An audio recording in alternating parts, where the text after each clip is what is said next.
A2 further maths, further hyperbolic functions. So what I'd like you to do, please, I'd like you to have a go at differentiating y equals sine x and y equals cos x. And the only hint I would say to you is think about how to write those functions in terms of the exponentials. Okay, so just pause there, have a go at both of those. Right, so if you need the extra help, I'll give you a quick hint. You can write y equals sine x in the form half e to the power x minus e to the minus x. Or you could write it as half e to the x minus a half e to the minus x. So you might want to pause there and see if you can finish it off now. Okay, so let's see how you got on then. So if I think about writing it like that, it makes it a lot easier to differentiate it, because I can certainly differentiate both those exponential functions. So I'm going to end up with this sort of function. Thinking about the exponentials, remembering that the minus will come to the front. So you're doing so chain rule there. But then once you've done that, you can put it back together to get that form. And we've seen this before, e to the x plus e to the minus x over 2, which is of course cos x. So very similar to the trig function, when you differentiate sine, you get cos. When you differentiate sine in trigonometry, then you get cos. So what about the cos function? Now if it's anything like the trigonometric functions, this is going to go to minus sine. But let's see what happens. So we're writing it in terms of cos. We can split it up again. So it's a half e to the x plus a half e to the minus x. When we differentiate that, we get a half e to the x minus a half e to the minus x. Putting it back together gets that. And interestingly, the cos function differentiates to the sine function. There is no change of sign in front of both of these. They literally just change, sine goes to cos and cos goes to sine. You don't need to have to worry about remembering anything to do with which one's positive and which one's negative. Okay, so just grab your notebooks, get those two rules down in your notebooks, first of all. And just to extend it to integration, so I want to pause there until you've got down what you need. So to send it to integration, of course, if differentiation goes from sine to cos, and if you differentiate cos it goes to sine, then you'd expect that when you integrate sine, it just goes back to cos. They just literally flick round to each other. Don't forget the plus c, and it's the same if you integrated cos function, you would get the sine function plus c. Okay, so pause there until you got down your notes. Okay, so what I'd like you to do, sticking with your notebooks for a minute, is have a go at differentiating the tanh function. Now you might want to just have a quick go yourselves on a bit of paper. Don't see why not. And then we'll put down your notebooks nice and neat. Okay, so let's see how you did. So the first thing you need to do is very similar to the trigonometric functions. You should be thinking about tanh being sine over cos. Now if you can write it over sine over cos and we're differentiating, you should be thinking, I can see a quotient here, so I'm going to be using the quotient rule. Now if I use the quotient rule, I can get it from the formula book if I need to. Then it's going to be differentiate the numerator, leave the denominator alone. You can see that there. And then it's going to be leave the numerator alone, differentiate the denominator. So that's what I've done. I've left the denominator alone. I've differentiated sine to get cos. Then I've left the numerator alone, and I've differentiated the denominator to get sine. All over cos squared on the denominator, whatever the bottom function is squared. Right, so I can neaten this up a little bit, can't I? I've got cos squared minus sine squared. There we go. All over cos squared. And I know from last year, I can do something with cos squared minus sine squared. I know that cos squared minus sine squared just equals 1. So if I use that fact, which I showed and proved to you last year using writing in exponentials, you can certainly write both of those in exponentials to show it equals 1. Then what happens is you get 1 over cos squared, which we can neaten up and write as sech squared x. It's 1 over cos squared, and 1 over cos, of course, is sech squared. Okay, pause there and just take down what you need. Right, so that rule that tanh x goes to sec squared x is a rule that is in your formula book, but you do need to know how to derive it like we just looked at. Okay, so what about if I want to integrate tanh then? So if I want to integrate tanh, same as a minute ago, pause there, have a think about it yourselves. See if you can sort it out using your integration skills. Okay, so the hint is integration by substitution. And let's see how you might have got on. So I've got the integration of sine over cosh.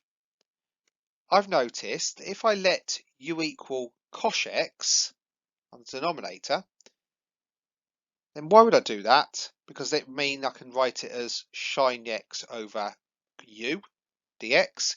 But to get rid of the dx, I need to rearrange and work out what this is.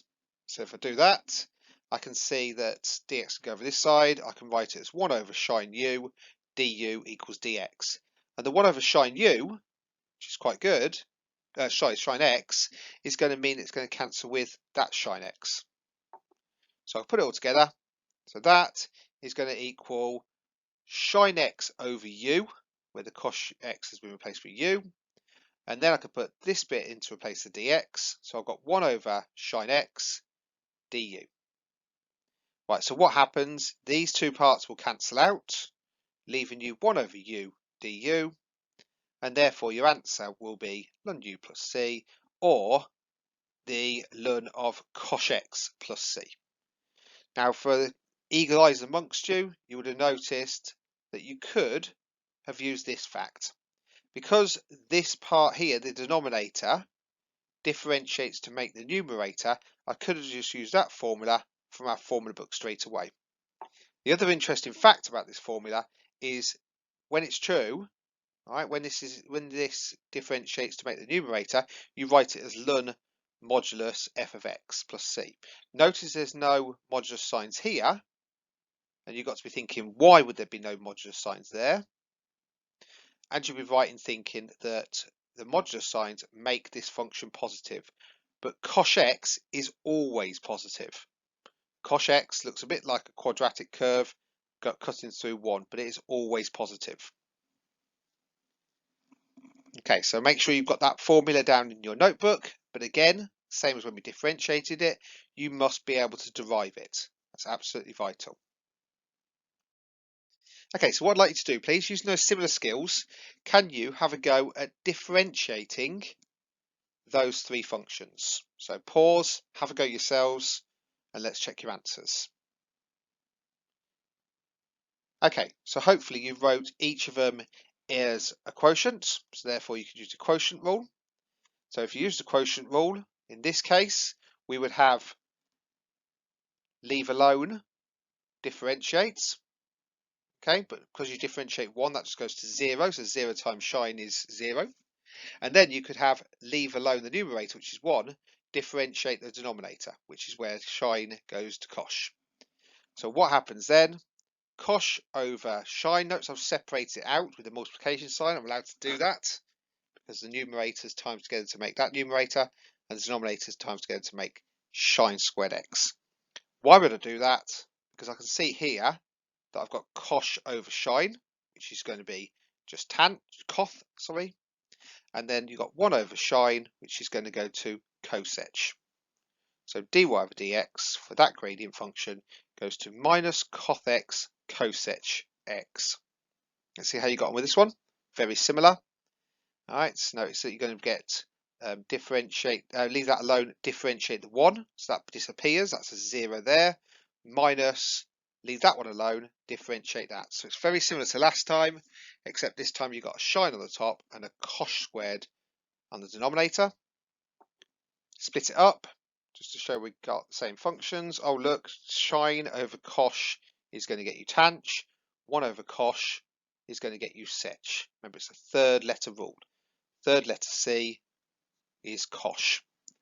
So there we go. There's a differentiation of sec x, and coth can be written as we saw here already, cos over sine.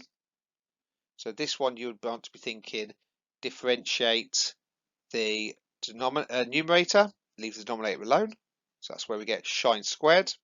And then the other way around, leave the numerator alone, differentiate the denominator. That's where you get cosh squared. Shine squared minus cosh squared. Now, that's almost the same as cosh squared minus shine squared. It's just the negative version. So that part there will go to minus 1. Minus 1 over shine squared x is the same as minus 1 over shine all squared, which is where you get minus cosec squared x. So very well done if you manage to prove those. It's quite important for you to be able to do those, because if you can do those, then you can definitely do just tanh. Okay, so what I'd like you to do is just combining the skills that we just looked at there with what you know from being able to differentiate in normal maths using chain rule, product rule, quotient rule. Have a go at differentiating these 6 equations. Okay, so pause there and then restart when you're ready. Okay, so we should have a look at question 1. So with question 1, you should have been thinking, if you've done it correctly, that we are looking at using the chain rule. So I would be thinking that this function just inside here is my inside function. So I could differentiate that inside function, which is just going to go to 4, times by the outside function, which is shine, which is going to go to cosh 4x. And there we go. That's where that first answer will come from. Okay, right, so let's have a look at the second one. So the second one, what we're looking at there is a choice. Right? You might decide that you want to think of it as cosh 5x times cosh 5x. Now if you think of it as cosh 5x times cosh 5x, then you're going to be using the product rule. And the product rule is the one where you leave one alone, differentiate, and then we'll do the other way around. So we leave the first one alone, which goes to cosh 5x, and we differentiate the second function, which is similar to the first in the sense that 5 is going to come to the front. So times by 5 shine 5x. And now we do the opposite way around. So now we leave this one alone and differentiate this one. So this time I'd get plus, and I'd get differentiate the first one, which gets to be 5 shine 5x, and leave the other one alone, cosh 5x. Now what I've noticed is that these two things are exactly the same. I've got 5 lots of shine 5x, cosh 5x, plus 5 lots of shine 5x, cosh 5x. So because I've got 5 of each of them, put those together, and hopefully, if you've done it correctly, you should get 10 lots of your final answer. So there we go. That's where that comes from. Now I said to you there is a choice. And the choice with this one is whether you use product rule or look at a different way. So the other option you could have is y equals cosh 5x to the power 2. Now if you think of it like that, then that leads to a slightly different answer. Alright, so a slightly different way of doing it, because it means you're doing it with the chain rule.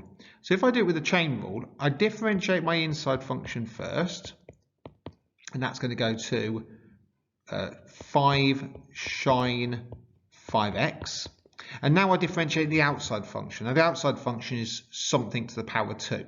Okay, something to the power 2 is going to go to 2 lots of something to the power 1, and that is where cosh 5x comes from. Obviously to the power 1 I can just ignore, so really this is going to go to 5 times 2 is 10, shine 5x, and cosh 5x is just there.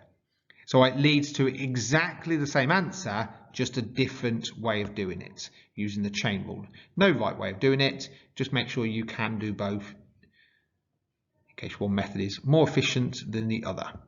Okay, so let's have a look at the third one. Now, the third one is definitely going to be the product rule. You can clearly see there's a times sign in there. I'm not going to use that colour, I'll use a different one. So we're going to use a times sign in there. So I've got a product between those two functions. So dy over dx equals, leave the first one alone, differentiate the second one, and it doesn't matter which order you chose to do it.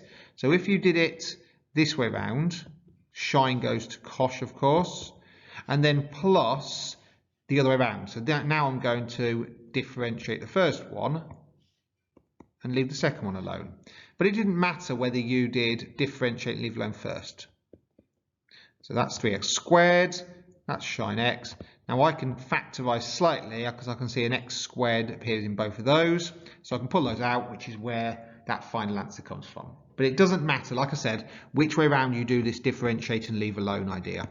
And the reason for that is because when you do the product rule, you add in a plus sign in the middle. And so that means that it is commutative. It doesn't matter whether you do it either way round. But number 4 does matter. Number 4 is the quotient rule. And in quotient rule, you have to make sure that you are following the rule correctly on which one goes first. Now, the way we do it is that the denominator is the one you leave alone to start with. Okay, so the denominator, just to make it nice and clear, is the one that you leave, and the numerator is the one that you differentiate to start with. So because we're leaving that denominator alone, it just goes to 3x, stays exactly the same. And the same thing is on the bottom, 3x squared. So you should always have the same starting position, top and bottom. So I leave that bottom alone, the denominator alone, and I differentiate the numerator. Now, as we've seen previously, tanh 2x goes to sech squared. So tanh 2x will go to 2 sech squared 2x. Then I can do it the other way around, and that's why it's important, because it's a minus sign in the middle. Now it's going to be differentiate the denominator. Alright, so I differentiate the denominator and I leave the numerator alone this time. So differentiating 3x is going to go to 3. Leave the top bit alone is going to go to tanh 2x. And then I've finished. Now what I can do in this one though is I can neaten it up. I can cancel out a 3 off each part, so that will go down to just 3x because it will go to 9x squared, but that will cancel down to 3. Okay, so if I divide everything by 3, I'm going to end up with 3x squared on the bottom. This one is still got a 2 in it, so that's where that part comes from, and so then you end up with that same answer that I've got there.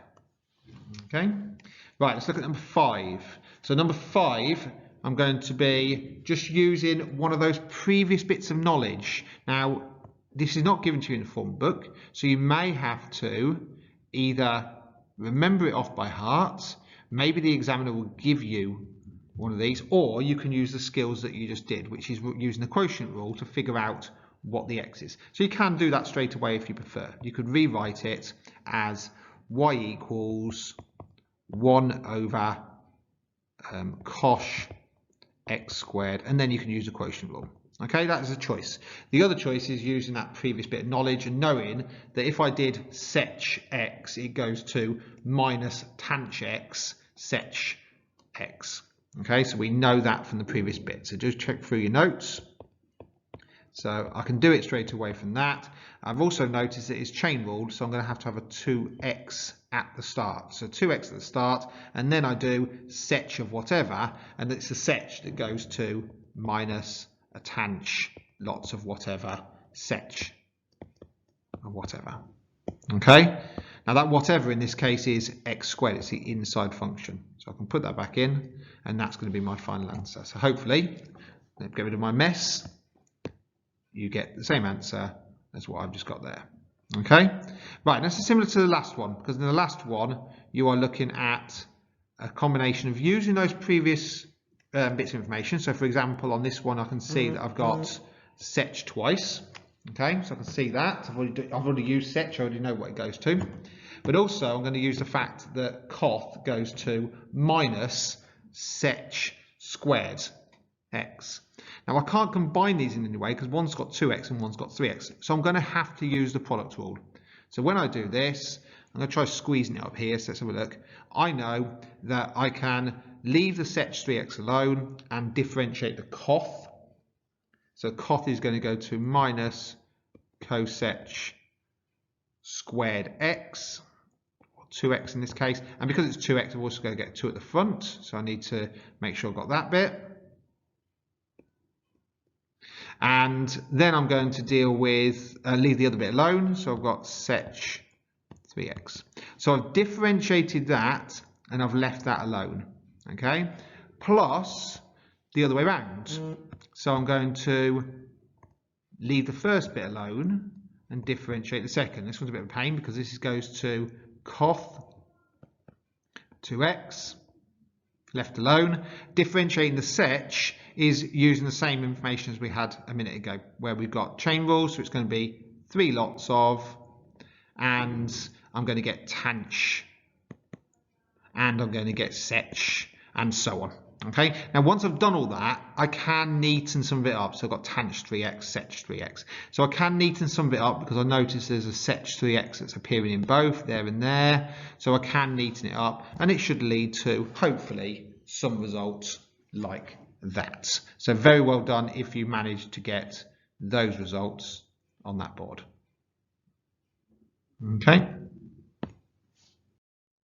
Okay, same as before then, but this time I'd like you to have a go at these integrals, please. So pause there, have a go at using your second year skills to see if you can integrate those 4 functions for me. Okay, so let's have a quick look at number 1. So hopefully you realised that the tanh function has already been integrated, so we know it goes to ln cosh, and you get given that in your formula book. But what you need to be aware of is because of the 3x just there, then you do need to bring that third out. Okay, so that will be integration by substitution. It's a little bit overkill, but you could have done that. U equals 3x, therefore du over dx equals 3. Therefore, you'd rearrange that equation to get dx equals a third du, and that's why that would be u and that would be the extra third coming out there. So you can show it using substitution, but most of you at this stage would probably recognise that if you've got a 3x inside, if you differentiate, the 3 comes to the front, and if you're integrating, the 3 can go underneath. Okay, so well done if you managed to get that first one. Second one, notice that you've got 2 parts to it, so you should be thinking about integration by parts. One bit is going to be differentiated, one bit is going to be integrated. Now, as you've got a choice, I would always recommend going to differentiate the polynomial function, because that would get more simple, whereas the other function, the cosh function, doesn't make any difference. All right, cosh will integrate to shine, it will also differentiate to shine. So let's have a look how you did. So you said u equals 5x, and you said du or dv over dx equals cosh x. This is the one I want to differentiate, so du over dx equals 5, and this one will have v equaling shine x. So once you set up your parts, you can then substitute it into the formula, and the formula of course is v u, so I'm going to get 5x shine x, and then the other part will be just the bottom 2, so it's these 2 put together, so the integral of 5 shine x. So I'm still going to be left with the integral of 5 shine x, but that's okay, because now I know how to differentiate that. It will just go to 5 cosh x, which is where we get that answer from just there, plus the extra c.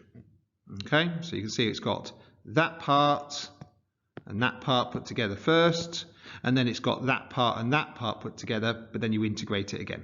All right, so very well done if you did your integration by parts correctly. Right, let's have a look at number 3.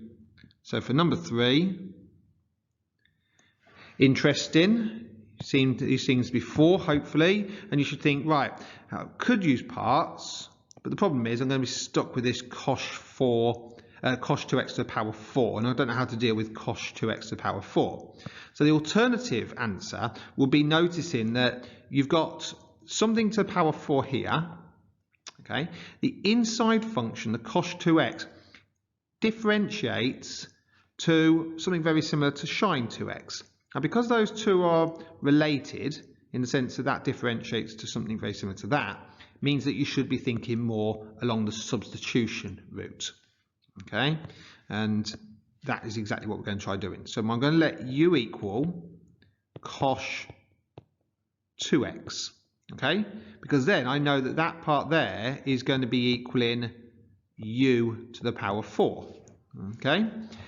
What happens though? Well, I've got, if I integrate it, if I differentiate it, du over dx equals 2 sine 2x, just there. And then once I've done that, I can rearrange this to work out what dx equals. So dx equals 1 over 2 sine 2x du. So I can definitely put that part in here. So 1 over 2 sine 2x du. And also, I've still got that at the front. So sine 2x. Oh, look, that part and that part will cancel out. I'm still left with a half. So really, when I put this together, all I'm dealing with is a half u to the 4 du. And that is a lot easier to integrate. Obviously, when you integrate that, it's going to go to u to the 5 over 5, and your u value is back to there. So well done if you manage to get this. Let me get rid of all my scrolling and show you the results. There we go. And so you can see the same answer, u to the power 5 over 5. But don't forget you've got a half as well, hence the 10. Okay. So well done if you managed to get that part. Let's have a look at this last answer. Now for this last answer, I don't expect you to do loads on it. What I do expect you to notice is that in the previous example, we knew that tanh differentiated to cosec squared. And because we knew that tanh differentiated to cosec squared, then we knew we could work it backwards. Okay? And don't forget, it wasn't just cosec squared, it was minus cosec squared. The other part that's probably worth noticing is you've got a half x. And again, by all means, do that and work it out properly using substitution.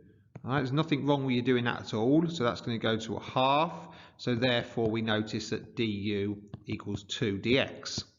And that's the reason why when you substituted in, sorry, 2 goes there. So when you substituted it in, then you're going to get the extra 2 at the front. The minus comes from you integrating that and going to coth, okay? And the x over 2 is going to be the same thing plus the extra c. So very well done if you manage to get that bit sorted. Okay, so let's have a look at the integrating cosh squared x then, and why that's a little bit more tricky than some of the previous ones you did. So just have a go at writing that down in your notebooks, and then the hint I would say to you is have a go yourselves using integration by parts. So integration by parts. Think about how to write it and have a go at integration by parts for me.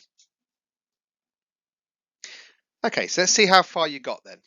So if you're using integration by parts, the first thing you want to do is write it as the product of two things. So the way I'm going to write cosh squared x will be cosh x, cosh x. And then if I do that, that part there could be the part I differentiate, and that part is the part I integrate. Although clearly it doesn't matter which way round you do it, because they're both cosh x.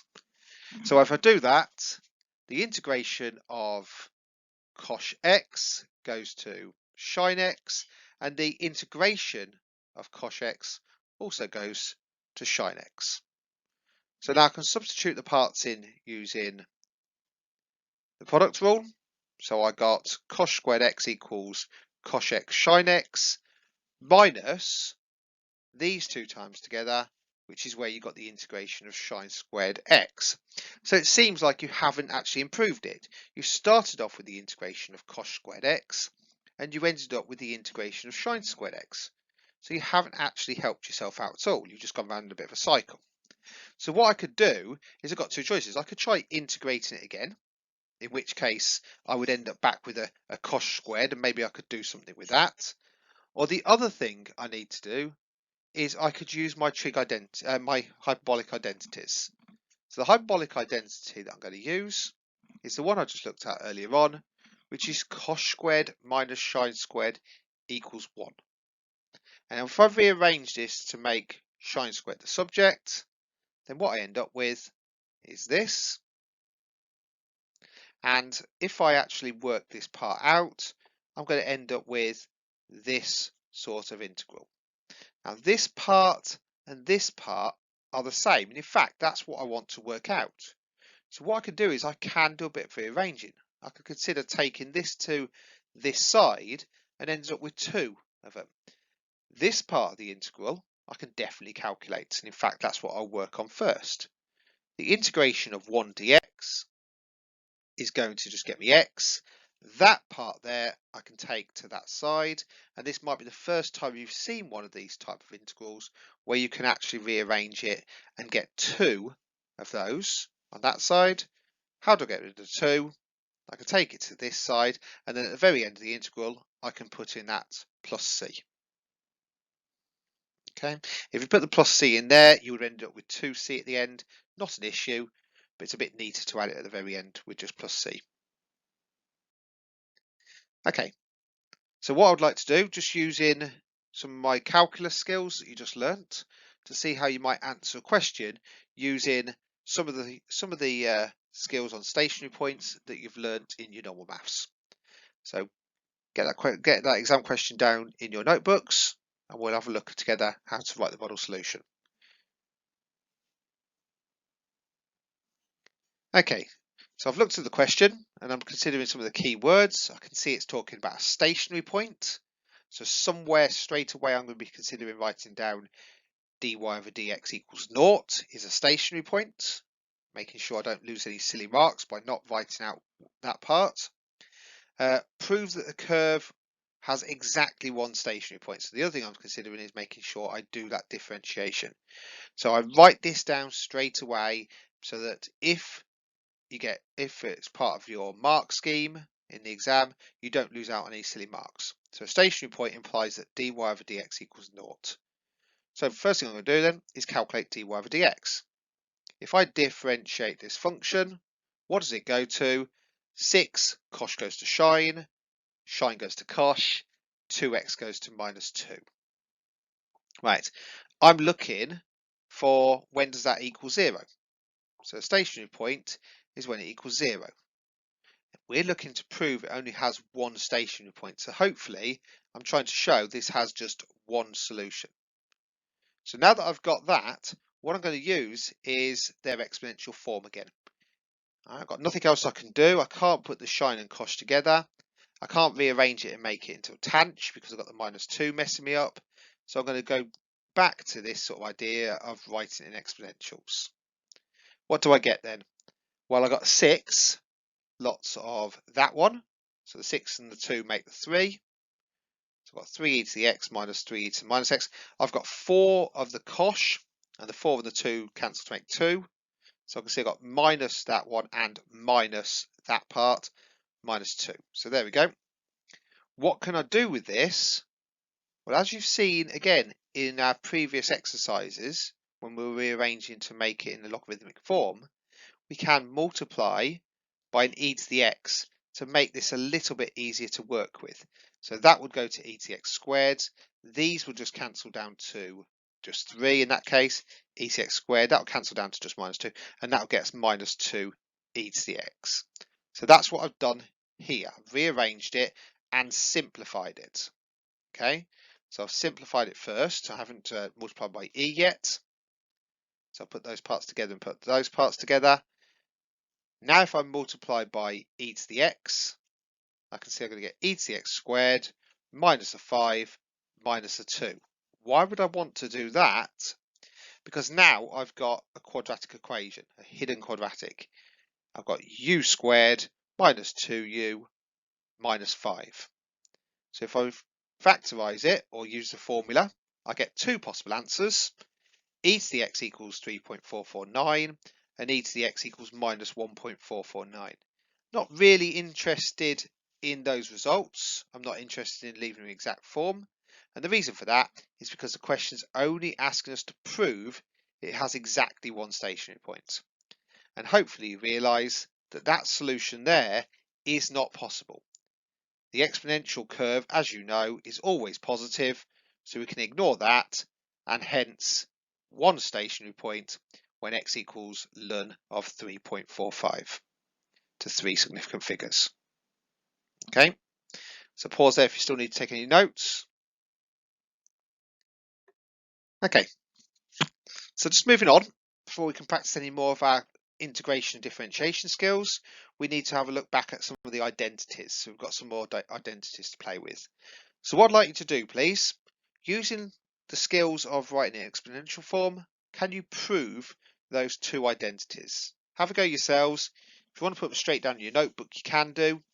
If not, practice it on a piece of paper and then we'll write them up in a minute. Okay, so let's see how far you got then. So I'm writing, in this case, the 2 sin x cos x. I want to prove the identity, so I'm going to start there and hopefully I'm going to rearrange to make this the subject at the end. So the first thing I'm going to do is change sin for its exponential form and cos for its exponential form. Once I do that, I can just start multiplying across. I've got lots of 2's that can cancel. So e to the x times e to the x is e to the x squared. That and that and that and that will cancel out. And minus e to the minus x and plus e to the minus x there goes to e to the minus x squared. I've noticed it's a minus in the middle. I've noticed it. I can simplify this to 2x because the squared can just be brought in. And lo and behold, this is the same as e to the 2x in brackets, e to the minus 2x in brackets, hence sin 2x. So very well done if you managed to prove that identity. You might want to pause and have a go at this one yourselves. And let's see how you got on with this then. So I've got cos squared x plus sin squared x. Well, the cos squared x I could write like this, and sin squared x I could write like this, using exponential form. If I expand these brackets out, I'm going to get e to the 2x. I'm going to get that one times that one and that one times that one, so I'm going to get 2 of those. Okay, I've got that times itself there, e to the minus 2x, and then finally all over 2 squared, which is where the 4 comes from. On this side, we've got e to the x times e to the x gets you e to the 2x or e to the x squared. It's the same thing. I'm going to have e to the x times e to the minus x, which is going to get me minus 1. I'm also going to get another 1, so that'll be minus 2, plus e to the minus 2x just there, all over 2 squared, which is 4. Right, neaten this up, so I can add these together. Notice the plus 2 and the minus 2 cancel out. These two cancel to get that, all over 4. So I can definitely cancel out 2 here. And lo and behold, e to the 2x, e to the minus 2x, all over 2, gets me cos 2x. These identities are in your formula book, so you don't need to learn them, but as we said before, you may need to actually derive them, so it's important that you know how to derive them. These ones though, you have to actually remember. So the first one is the one you got from last year. Most of you probably remember it already because it's very similar to the tanh formula, sine over cos, but you do need to learn that and remember it for that exam. Okay, right, so these ones I'm going to formulate some new trig identities, and we do it in a similar way to how we do how we show the trigonometric identities. So I start with this function just here, which is one that's in our formula book. And what I'm going to do is I'm going to make use of this formula by dividing everything by cos squared. If I divide everything by cos squared, then I'm going to get cos squared over cos squared, so that's just 1. I'm going to get sin squared x over cos squared x, so that's just going to be tanh squared. And I'm going to get 1 over cos squared, which is where you get third letter sech squared x. Okay, that's a new formula. We do need to remember it, so put it over here. Right, what about if I decide instead of dividing by cos, I divide by sin? If I do that, I'm going to get cos over sin, which I know is coth, sin over sin, which is just going to be minus 1, and 1 over sin is going to be cosech. So that gives me another formula which I need to remember, or remember how to formulate. The other ones I'm going to look at is just rearranging this formula. I can't do anything with that one because it's just got sin and cos on it. But this one, because I'm going to mix these two about, the first one and the third one, it means I can rewrite this in either just terms of sin or in terms of cos. So for example, if I rewrite cos as 1 plus sine squared x, really cos 2x is the same as 1 plus sine squared x. And there's another formula I could add that I need to remember, but you don't need to work too hard because you just need to remember to put these two bits together here. Finally, I could use the same idea but with the sine function. Sine would be rearranged cos squared minus 1 equals sine squared x. So therefore I get 2 cos squared x minus 1. And there we go. So this box here is a learn box. Either learn it or learn how to formulate it using these and the top one. Okay, so let's have a look how we might solve a question like this in your notebooks using some of those trig skills or trig identity, hyperbolic identities we just looked at.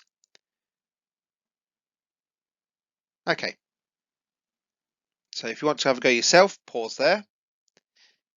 If not, let's make sure we've got our notebooks and we look at a model solution. So 6 sec squared x equals 4 tanh squared. So I know I'm going to have to use some sort of hyperbolic identity here. And the key thing I'm looking at is that sec squared. Now I know that sec is 1 over cos. So what I could definitely do is just remember cos squared minus sine squared equals 1. Okay, that's in the formula book. And to get sec, I need to divide it all by cos. So I can remind myself on which formula to use. Okay, so in this case, sec squared x is 1 minus tanh squared x. So I could write it like that. And why is that good? Because I can see here I've got a tanh squared, I've got a tanh, I've got just a number. So a little bit of rearranging gets me another hidden quadratic. There's my u squared u and just a number. So that's going to get me two solutions. Either tanh x equals a half and tanh x equals minus 2 over 3. And once I've done that, I can use my formula book, all right, to rearrange tanh to the minus 1. It's not as easy as using the trig identity inverses. You've got to use the ones in the formula book. So in this case, I can use tanh x equals a half ln 1 plus x over 1 minus x to get that. And the same for this one, but with minus 2/3 subbed in. Clearly, this can be neatened up, okay? And so you end up with half ln 3 and a half ln 1/5. If they want this as to the power 5, then you can write it as 5 to the minus 1 and bring the minus outside. You sometimes see that this can be rearranged to minus a half ln 5. There you go. Right, so what I'd like you to do then, done a lot of work there. We've done all the differentiation and integration of hyperbolic functions, but we also looked at the the hyperbolic rearrangements, the identities, and now you need to have a go at combining both of those skills together to answer those whole host of questions. So take your time, make sure you answer as many of them as you need to answer to be able to understand them, and then once you're sorted, we can move on.